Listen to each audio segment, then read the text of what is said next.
You're listening to the DolphinsTalk.com podcast network.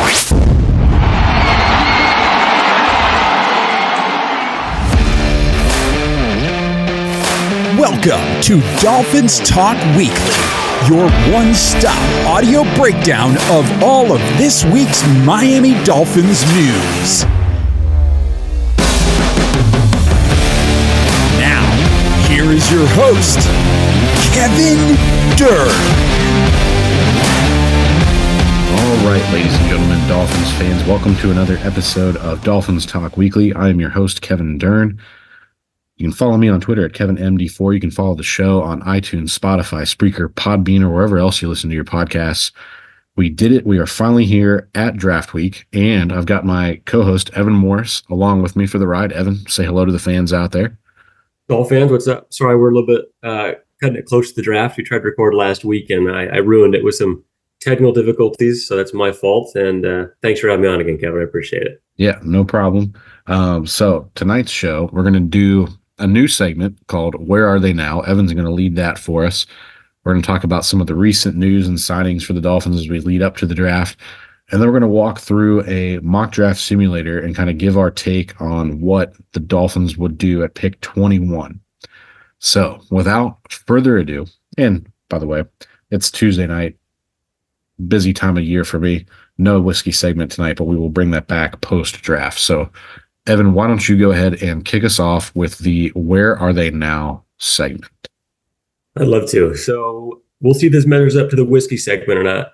But for the Where Are They Now, this is my brainchild. We're going to focus on a former Dolphin. It's actually Kevin's favorite Dolphin, Ted Ginn Jr.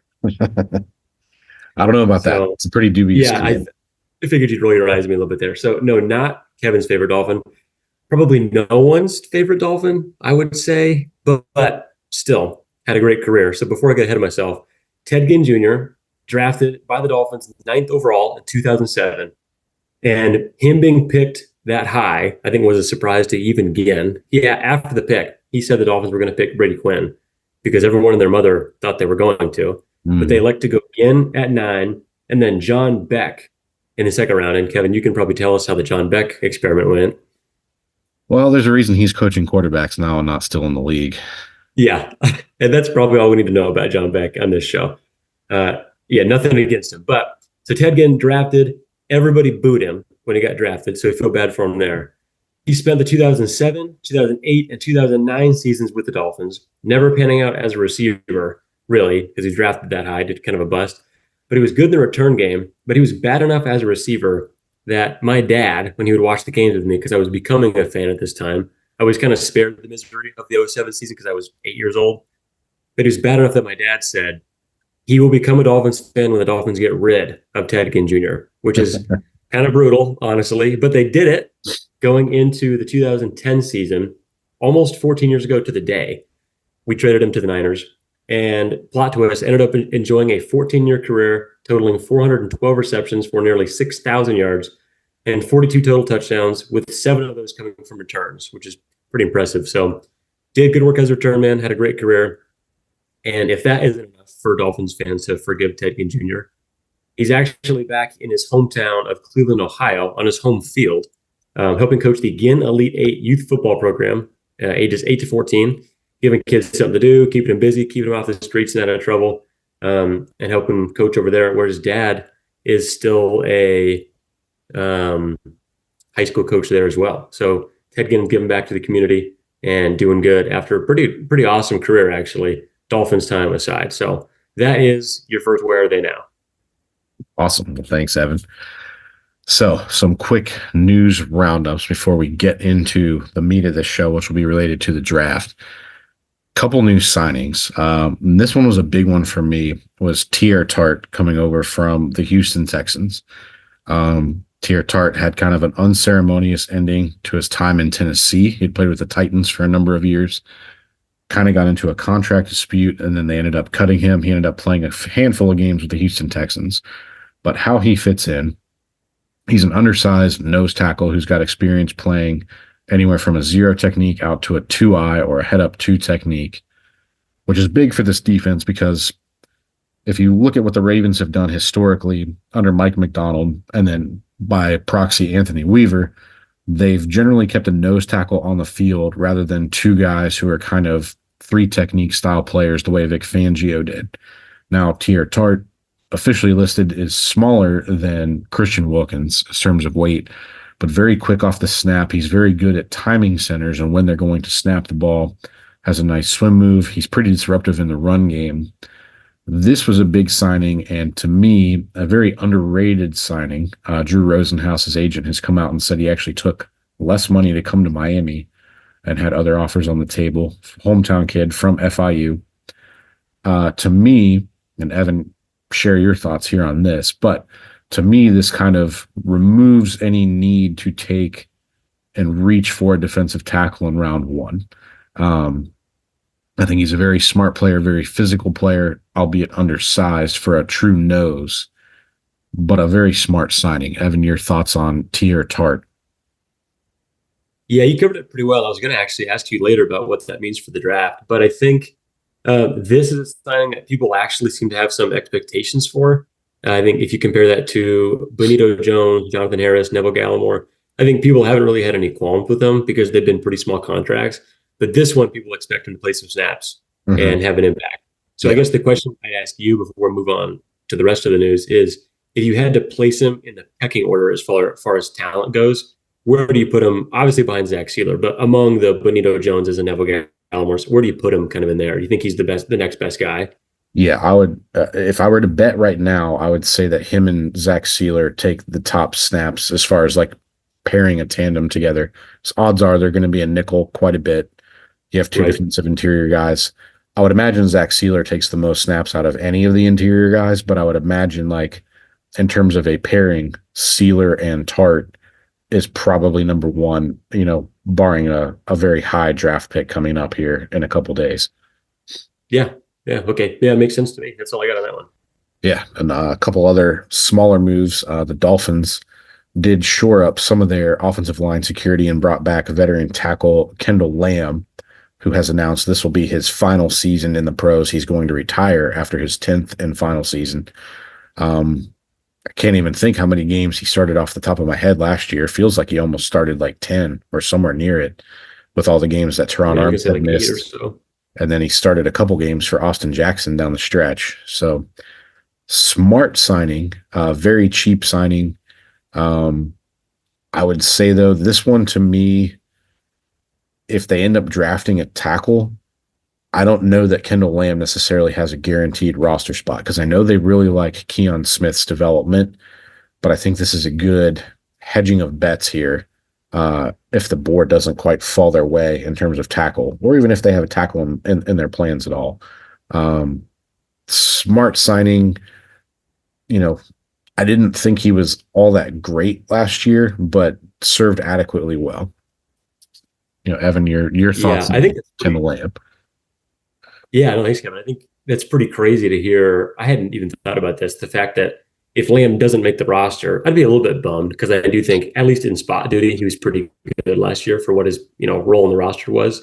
But you would feel like if he doesn't make the roster, that means you're looking pretty good at tackle. But regardless, I like this a lot, because in the last pod, if you listened, I think my biggest sticking point with O-line was that I did not want Isaiah Wynn to be starting at left guard, because even though I like him at left guard, if and when Armstead gets hurt, I didn't want Wynn to have to slide over to left tackle and then put someone new at left guard and kind of supplant two starters.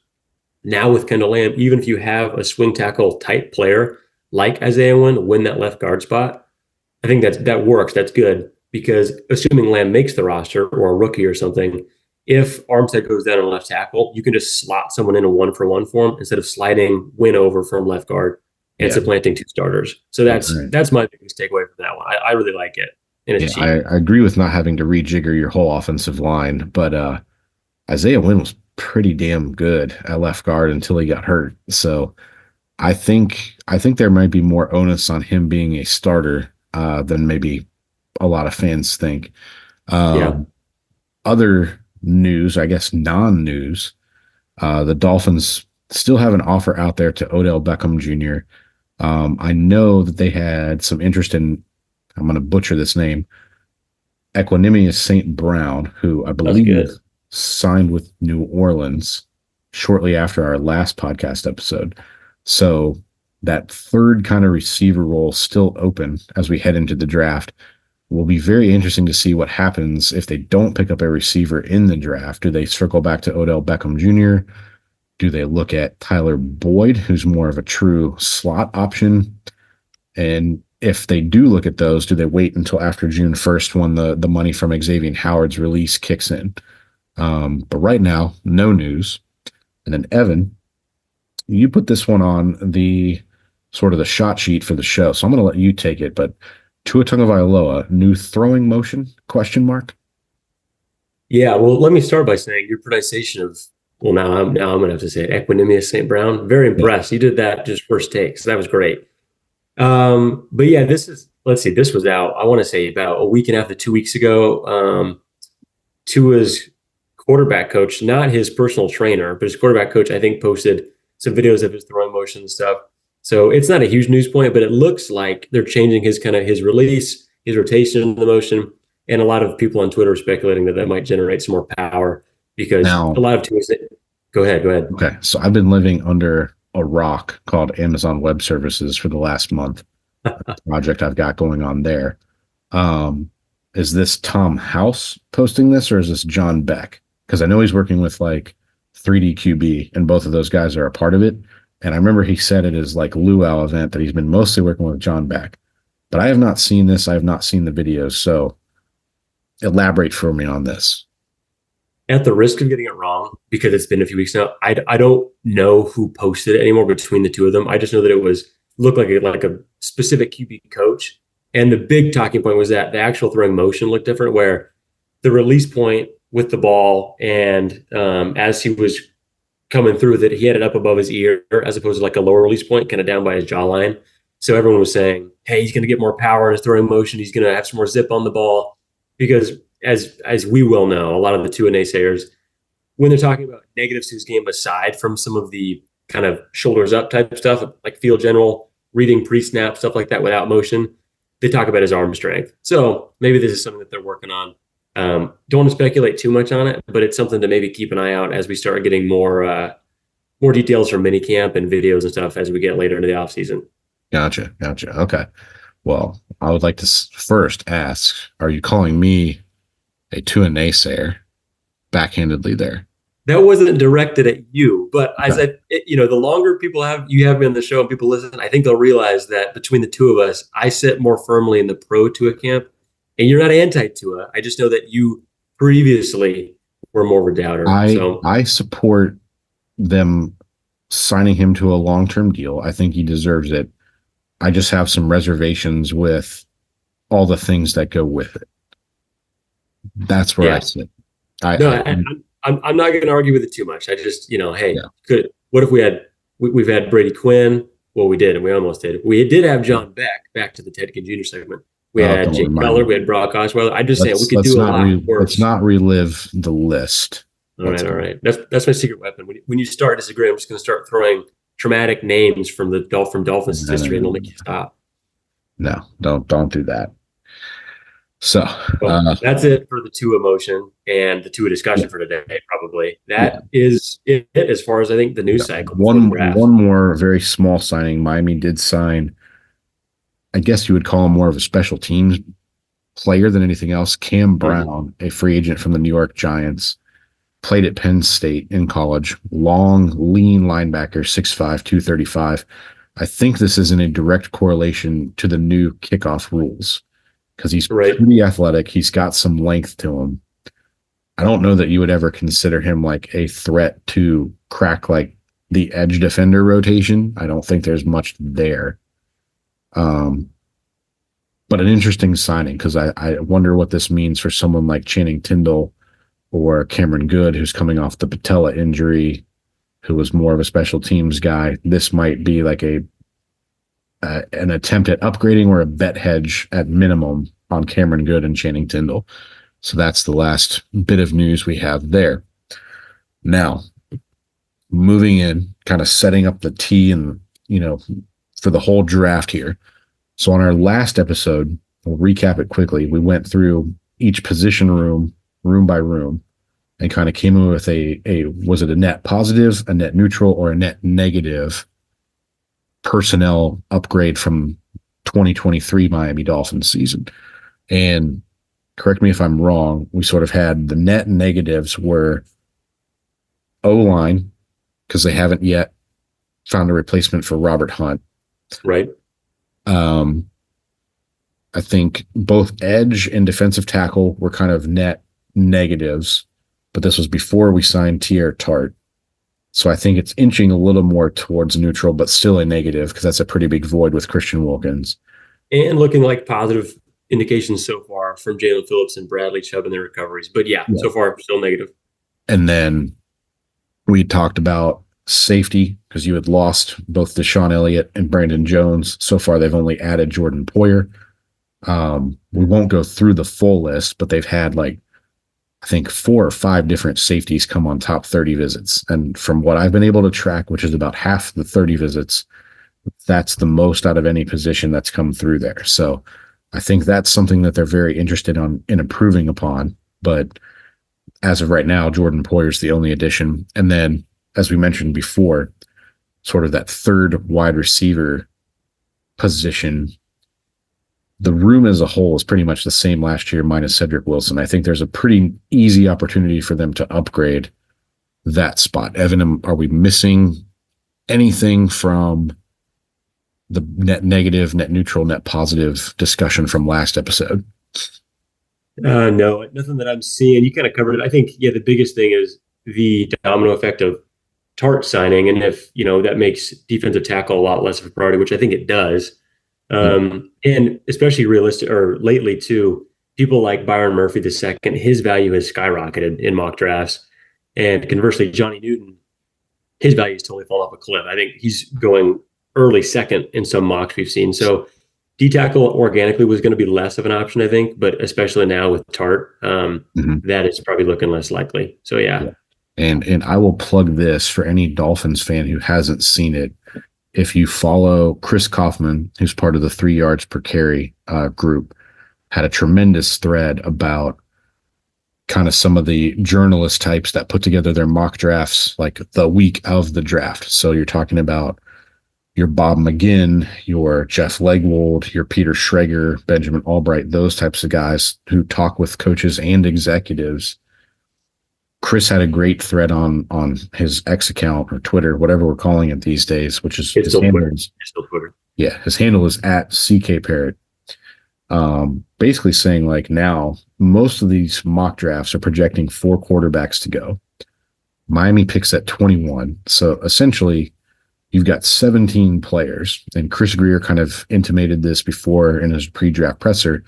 They don't have 21 first-round grades on players, but he said, and this is interesting, 2 points, they're not drafting a quarterback round 1, which should have been obvious to every Dolphins fan out there, even the most naysayer of naysayer for Tua, which is, again, not I.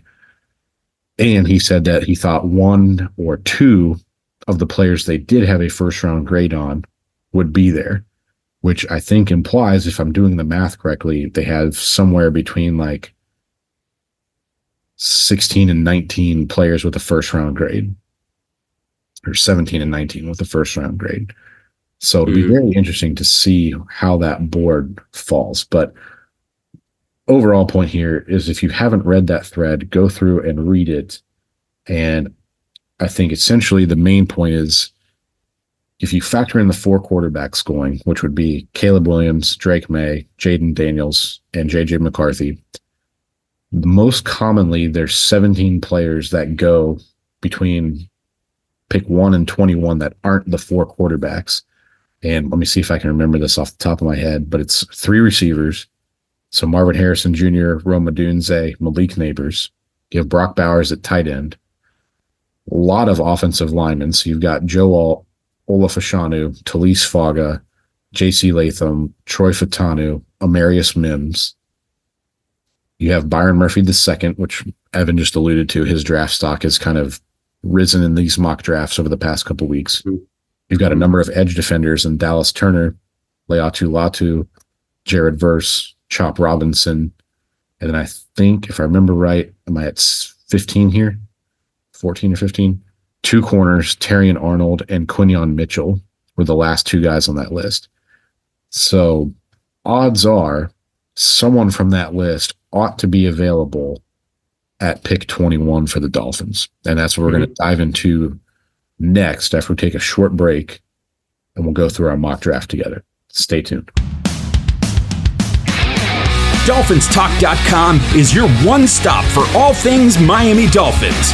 With news, commentary, video, interviews, and the Webby Award-winning DolphinsTalk.com daily podcast, DolphinsTalk.com has you covered on all of the latest happenings surrounding the Miami Dolphins.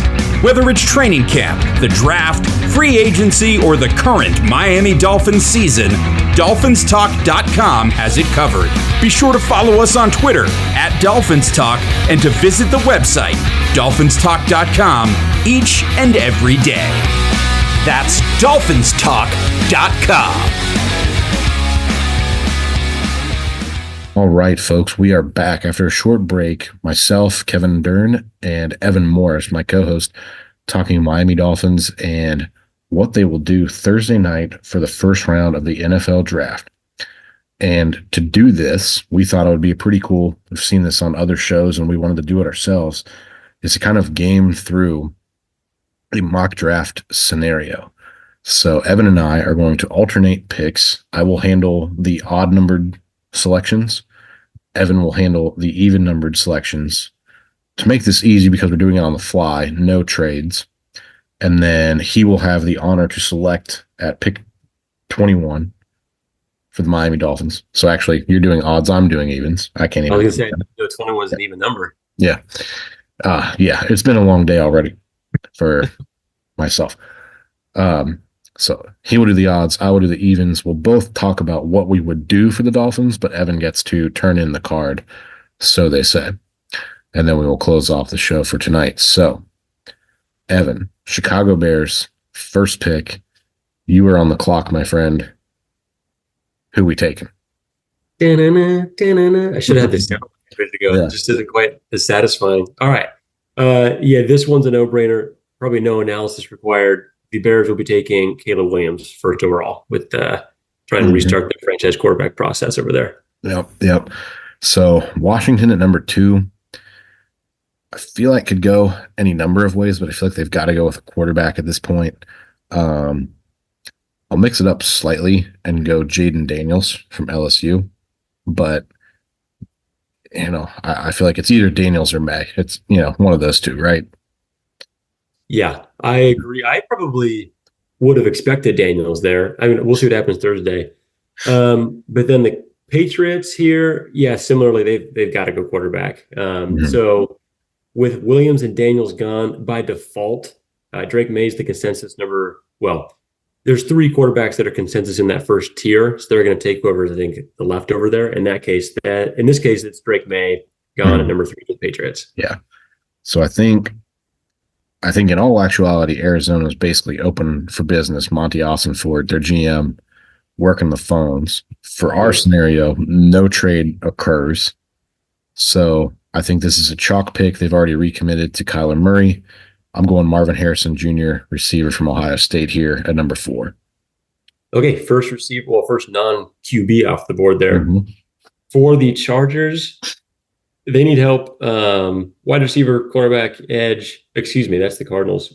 They need wide receiver, defense tackle, O-line, and cornerback. If you've been watching mock drafts pretty much the whole way through, you know that Joe Alt is a super common mock here to the Chargers. And given that there's no trades in this mock, so the Cardinals stand pat at 4, I do think Joe Alt at 5 makes a lot of sense. So I'll slot them the Chargers. Yeah, pretty cool. One of my neighbors, their son was the left guard at Notre Dame. So got to see him play next to Joe Alt for, I think he started 7 or 8 games this past year because of an injury to someone else. So seen a lot of Joe Alt. Yeah, I'd want to play next to someone who's not quite as good as Joe Alt. It'd be hard to look good next to him. Yeah. And I that gives the Chargers a really nice pair of bookend tackles too. So really like that pick. Giants here. I think when we recorded the last episode, we had kind of gamed through this. and I thought really strongly about J.J. McCarthy here. But I'm going to go with I'll turn heel a little bit and go Malik Neighbors here from LSU. They paid Daniel Jones all that money. You might as well get him a weapon. And if it's me, I'm not betting my job on J.J. McCarthy, even though I feel like I'm probably already on a hot seat for giving Daniel Jones that big contract. Yeah, no, that makes sense. Last time I remember you mentioning J.J. McCarthy here, and I was surprised by it. So I guess I'm surprised again, even though Neighbors, consensus number 2 receiver in the draft, natural landing spot with the Giants. So that brings us to the Titans at 7. Most common mock here, I would say, given the way the board is falling, would be probably Olu Fashanu from Penn State. They also need edge help, though. So I am going to mix it up a little bit. I'll go Dallas Turner here at 7 to the Titans. Okay. Surprise pick there. Atlanta. Gotta inject a little bit of chaos somewhere. Yeah. Atlanta has a pretty good offensive line, so we're going to pass on Olu Fashanu. Obviously brought in Kirk Cousins, not taking a quarterback. Already have Kyle Pitts. So I'm going to actually go with kind of the hot name associated with Atlanta, and that's Leatu Latu, the edge defender from UCLA. For those that don't know, Atlanta's defensive coordinator, Jimmy Lake, was actually on staff at the University of Washington when Leatu Latu first got there, had the neck injury, and then he ended up transferring to UCLA. But there is a connection there with Leatu Latu in Atlanta. So 2 edge rushers off the board, and that's probably not something that the Dolphins front office wants to see based on some things I've heard. Chicago Bears, again, number 9. Yeah, okay, so back to the Bears. Yeah, that's where I think my taking Dallas Turner at 7 with Tennessee is going to play out in an interesting way here. The Bears now, I think you'd expect Olu Fashanu to be gone. So he's an attractive pick for them, as is Rome Odunze. But I'm gonna send Rome to the Bears. That's another common mock, but it just makes a lot of sense with them. In this mock, going with Caleb Williams, they're gonna have a ton of talent already. They got Keenan Allen, they have DJ Moore. So I think it'll be kind of an embarrassment of riches, but I will give Rome to them like a lot of people think it's going to happen. Yeah. I think this one kind of chalk here as far as the Jets go. Brock Bowers has been associated with them quite a bit. That's another weapon for Aaron Rodgers. I hate to give the Jets credit for much because Joe Douglas is such a shitty general manager and the Jets fans love him. But I think he'd made some nice underrated moves on the offensive line, getting Tyron Smith and Morgan Moses and the John Simpson from Baltimore. So it kind of solidifies a couple of their spots. Olu Fashanu has to be tempting, but man, they struggled mightily to score points last year. Give me Brock Bowers to the Jets. Okay, yeah, another common mock. So Bowers is gone. That closes out the top 10. So now brings us to the Vikings, who are trade-up candidates for a quarterback. But in this mock, again, didn't move. That does leave J.J. McCarthy there to him. I think you're lucking out right here. Yeah, and so I'm just not going to outsmart myself, not going to outsmart the Vikings. We'll go J.J. McCarthy, 4th QB off the board at 11 to the Vikings. So that probably burst the bubble of a lot of Denver Broncos fans. Number of different directions you could look to go here. Just kind of looking at best player available. I know they've had some struggles with offensive line in the past. So Garrett Bowles will make sense. But I'm actually going to go with Terrion Arnold, the corner from Alabama. Be a really nice pairing with him and Patrick Surtain II. Feels way too rich to take like Bo Nix or Michael Penix at 12. So I wonder if Denver's a team, if there is a run on tackles early or edge defenders early, I wonder if they're a team that tries to move back some and recoup some of those picks they lost in the Russell Wilson deal. Raiders at 13. This one seems like a very interesting pick to me. Yeah, I think doing some research for the pod, this is, I mean, hey, it's a good number for a pick. It's the Dan Marino pick in the draft at 13. But I do think this is probably the most fascinating pick in the draft. And the Raiders have a new GM, I think, in Tom Telesco, right? So this is, am I correct in saying that? Yeah. So, yeah, I think he's got a pretty interesting spot to be in. But given the way that the board has fallen with J.J. McCarthy's off the board, the Raiders are maybe QB needy if they don't want Aiden O'Connell and Gardner Minshew being the only two names in that room. But given that Olu Fashanu has plummeted because I took Dallas Mitchell at 7 with the Titans, I think that the value here is too good. So I'm going to go Olu Fashanu to the Raiders at 13 because they do need, in addition to quarterback, they do need help on that O-line. Okay. I like that. The Saints, man, I feel terrible for Ryan Ramczyk with coming off the injury. He was one of the more underrated right tackles in the league. Trevor Penning has not worked out as a left tackle. I mean, they have to take an offensive tackle here. Talise Fuaga from Oregon State. I mean, if this is how the board falls, they should turn this pick in less than a minute. Like, don't outsmart yourself, Saints. Like, easy pick here. Yeah, I agreed with that one. And I will say, I'm not much of a talent evaluator because I don't have too much time for that. But I went to the Senior Bowl like 2 years ago when Trevor Penning was going to be coming up in the draft. And I did not like him at the Senior Bowl. I thought he was stiff and high-hipped. So obviously I'm not rooting for him to do poorly. But I'll say I'm 1-1 for player evaluations at the Senior Bowl. Okay. Anyway, I digress. Colts at 15.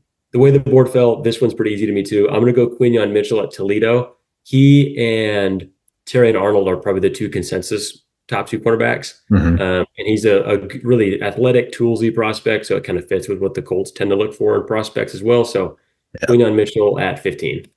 And should be noted, quick editor's caveat here. We are using the Pro Football Network mock draft simulator just because it was the easiest one for us to integrate into how we're recording this. I don't necessarily agree with how their big board is set up. I find a lot of faults with it, but it's worked for us so far.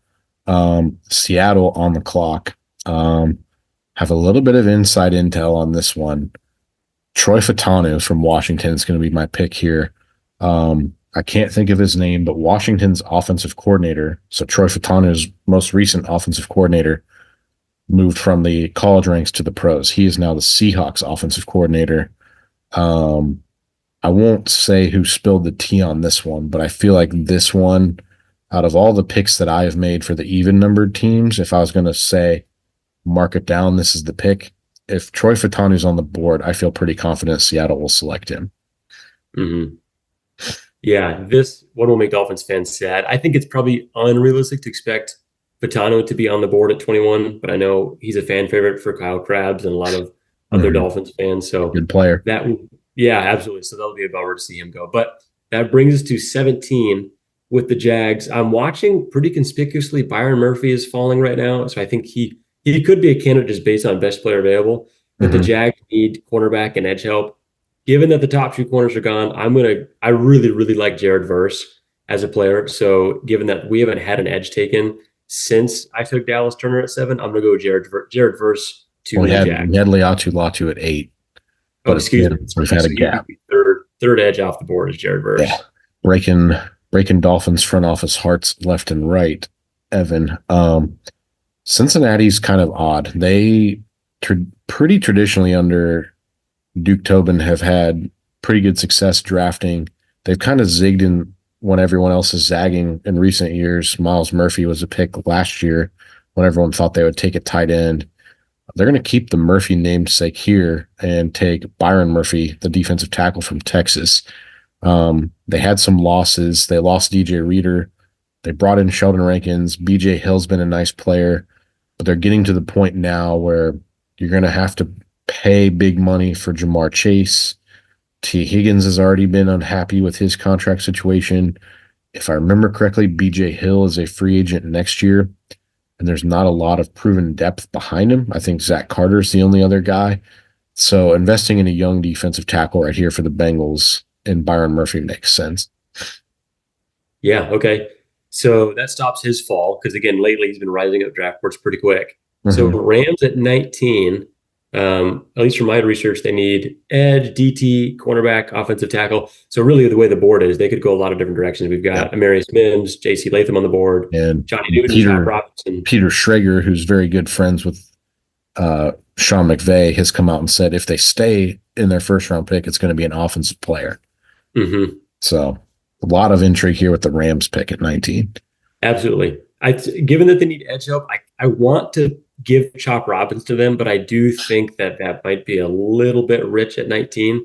So I'm going to go, if we do keep it on offense, like you mentioned, I'll give them JC Latham here. He's definitely a higher floor prospect than Amarius Mims. So JC Latham will be my pick at 19 to the Rams. Okay. Steelers. An ultimate pick for the Dolphins here. Yeah. Steelers could go in a number of different directions here. But again, there's one name that's kind of down the PFN list a little further than I thought that I know has been associated with Pittsburgh. I don't know that they're going to do it. With this in mind, it's hard for me to see Pittsburgh doing this, but give me Nate Wiggins, the corner from Clemson. Just seems like Pittsburgh, when in doubt, they always kind of tend to go defense, and they always tend to find good players for their defense. By the way, shout out to Omar Khan. Believe it or not, I've actually talked on the phone with Omar Khan twice in my life, their general manager. But Omar, one of the nicest people you'll ever come across in the sport of football, one of the best people in the game, regardless of team or your affiliation.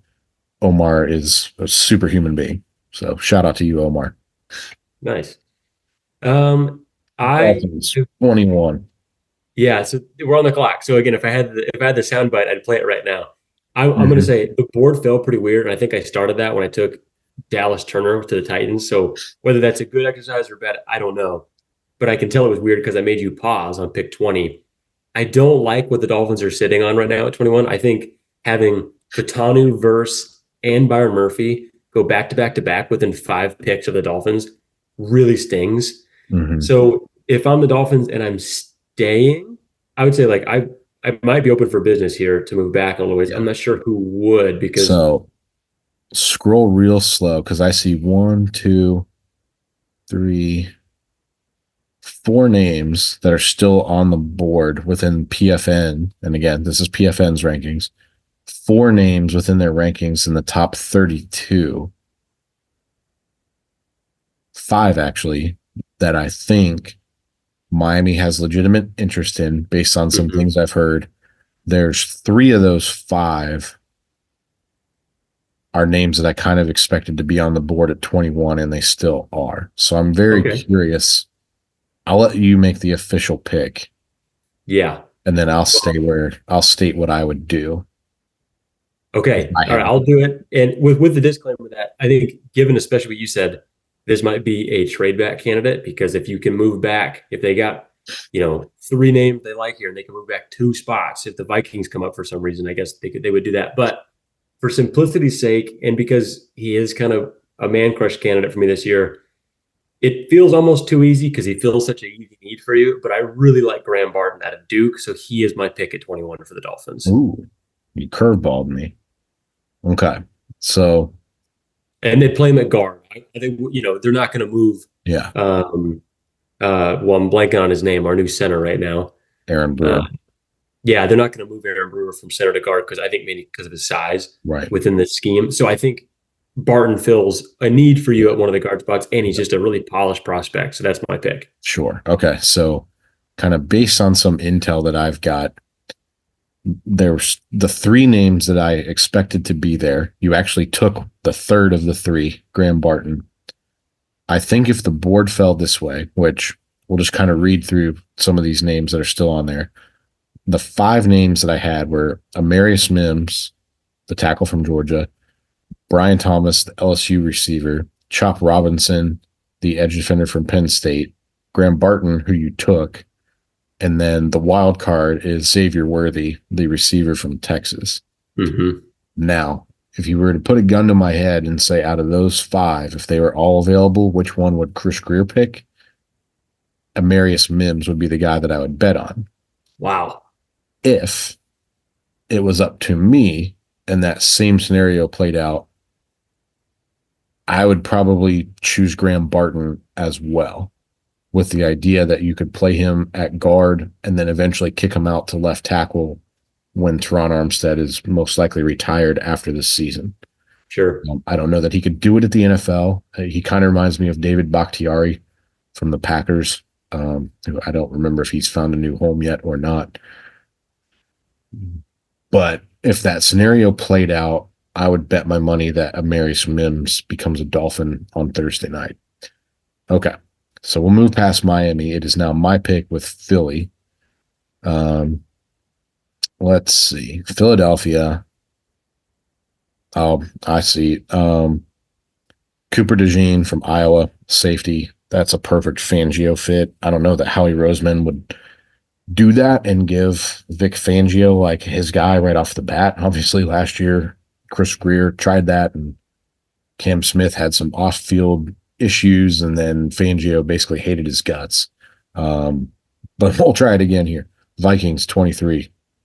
Second pick, and they lucked out and got J.J. McCarthy with their first pick. So they're sitting pretty. They got their quarterback already. At 23, haven't got their quarterback, probably looking at guard, edge, D tackle.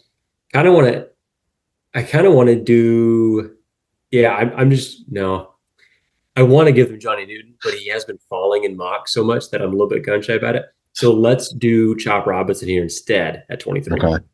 That's a very Flores-y pick. I like that. That's what I thought as well. I think he seems like he might like him as a player. Dallas, man, their defensive line was an absolute mess against the run late in the year. But you have a gaping hole at left tackle with Tyron Smith departing. I don't know if they want to move Tyler Smith, their left guard, outside to left tackle. It's really tempting to look at Tyler Guyton here from Oklahoma, just because it seems like he could fit there, even though he was a right tackle. Terrence Steele had kind of a down year off of that. Man.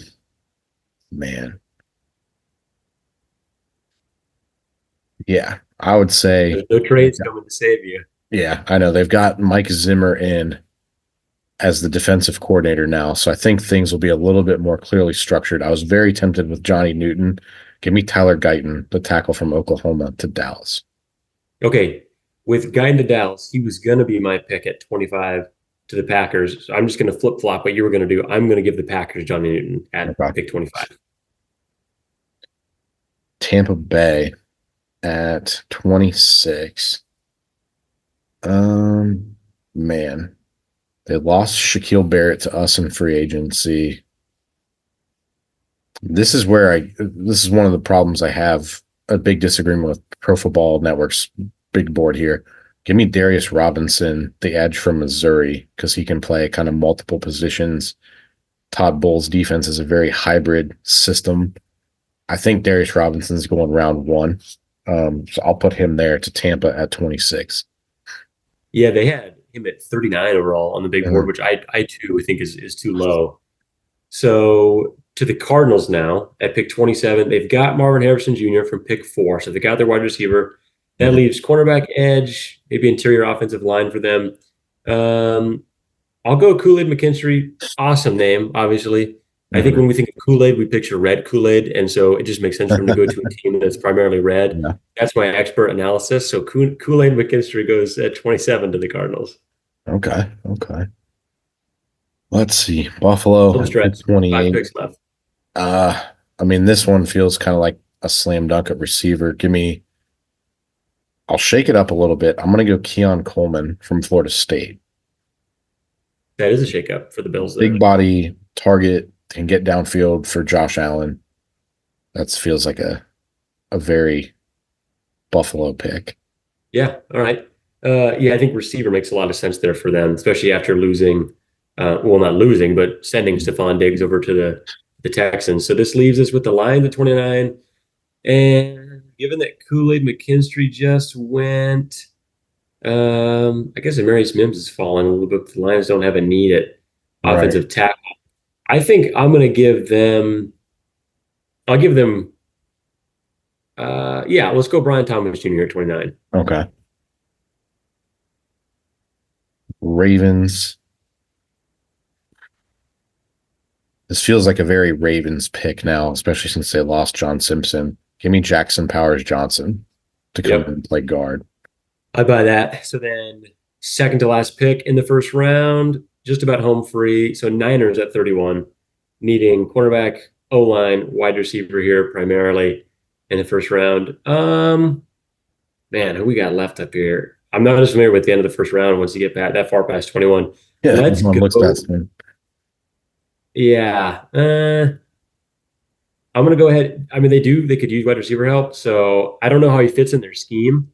Brandon Ayuk's got a trade request out unless he gets a new deal. So that's kind of overhanging the whole. Assuming that is pending, I think A.D. Mitchell could potentially go here, but he's not much of a run blocker. Neither is Xavier Worthy. But I'm going to go Xavier Worthy just because he's fascinating. He's the fastest receiver to ever come out of the draft. So I'm going Xavier Worthy, 31 Niners. And then pick 32. I can't believe this guy fell this far. Give me Amarius Mims here to the Chiefs. They've kind of had a history of drafting big tackles. Orlando Brown came from there. Man, yeah. That stretch from like 24 to 32 kind of makes me realize how many good names are going to kind of be at the back end of round 1 into round 2. That's very interesting how that board played out. Yeah, Mims fell. I mean, biggest fallers, I think, for us, Byron Murphy fell to 18 for the Bengals. Mims fell all the way to 32. And I guess you could maybe look at Chop Robinson to 23, but that's about right. I think Murphy and Mims are my biggest fallers from that one. See, I think Murphy's kind of right about where I would expect. Mims, to me, falling past Miami, that just seems, as much as I don't want to expect it on Thursday, that seems a little off to me.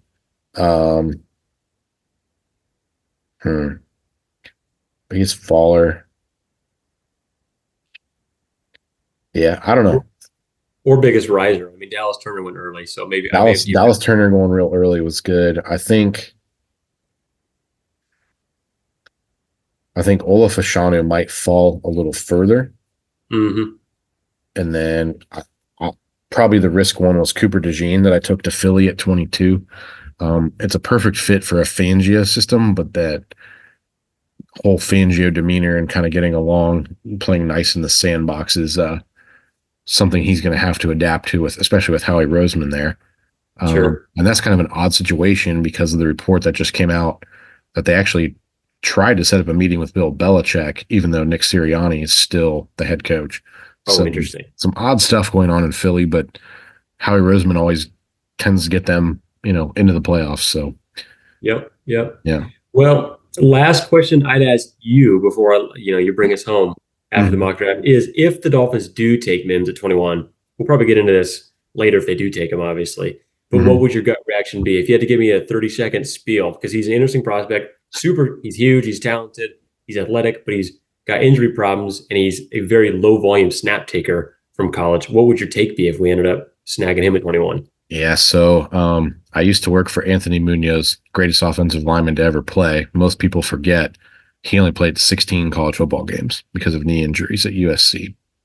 So close personal association with someone kind of in the same boat, not as low volume as Amarius Mims, but big body, big frame, athlete, Planet Theory type. You got to remember, Chris Grier comes from the Bill Parcells school, likes players from the SEC and big schools. He's got a very close tie to Kirby Smart.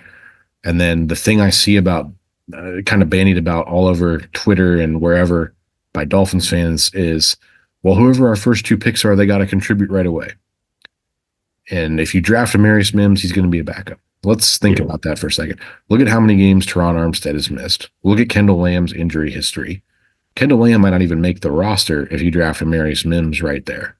So even if he doesn't start week 1, I think someone like Amarius Mims is playing sooner rather than later.